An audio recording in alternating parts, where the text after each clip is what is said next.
নমস্কাৰ সকলোৱে ভালে আছে নিশ্চয় অন্যদিনাৰ নিচিনা আজিও খুব সুন্দৰ এটি সাধু লৈ আহিছোঁ বঢ়িয়াৰ সাধুৰ পৰা আৰু আজিৰ সাধুটিৰ নাম হৈছে এজনী মালিনী আৰু এজোপা ফুল। সাধুটি কি হ'ব? এজনী মালিনী আছিল, তাই বৰ যতন কৰি এজোপা ফুল গছ ৰুইছিল আৰু সেই গছজোপা ইমানেই তাই প্ৰতি কৰে তথাপি ফুল নধৰে। সেই দেখি তাই গৈ গছজোপাক সুধিলে, অ গছ ফুল নুফুল কিয়? তেতিয়া গছজোপাই উত্তৰ দিলে, মই যে ফুলিব লাগে গৰুৱেনো মোৰ আগ খায় কিয়? গৰুৱে আগ খায়। মালিনীয়ে তেতিয়া ভাবিলে, গৰুৰ ওচৰলৈ যাওঁ, গৰুক সোধোঁ। গৰুৰ ওচৰলৈ গৈ গৰুক সুধিলে, অ গৰু ফুলগছৰ আগ খাওঁ কিয়? তেতিয়া গৰুৱে উত্তৰ দিলে, গৰখীয়াই যে গৰু নাৰাখে মই বা নাখাম কিয়? বৰ সমস্যাত পৰিলে মালিনীয়ে তেতিয়া গৰখীয়াৰ ওচৰলৈ গ'ল। গৰখীয়াৰ ওচৰলৈ গৈ গৰখীয়াক সুধিলে, অ গৰখীয়া গৰু নাৰাখা কিয়? গৰখীয়াই টপককৈ উত্তৰ দিলে, ৰান্ধনীয়ে যে ভাত নিদিয়ে মই বা ৰাখিম কিয়? তেতিয়া মালিনীয়ে বৰ আচৰিত হ'ল, কি কৰা যায়?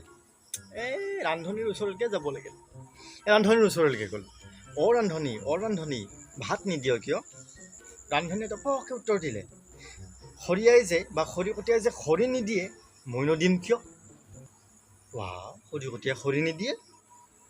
এইবাৰ আকৌ খৰিকটীয়াৰ ওচৰলৈ গ'ল, অ খৰিকটীয়া খৰি নিদিয় কিয়? খৰিকটীয়াই টপককৈ উত্তৰ দিলে, কমাৰে যে কুঠাৰ নিদিয়ে মই নদিম কিয়? তাইতো বৰ আচৰিত হ'ল। এতিয়া আকৌ কমাৰতহে যাব লাগিল। মালিনীয়ে এতিয়া কমাৰৰ তাতে যাব লাগিল। কমাৰৰ তাতে গ'ল। কমাৰৰ তাতে গৈ কমাৰক সুধিলে, অ কমাৰ কুঠাৰ নিদিয়া কিয়?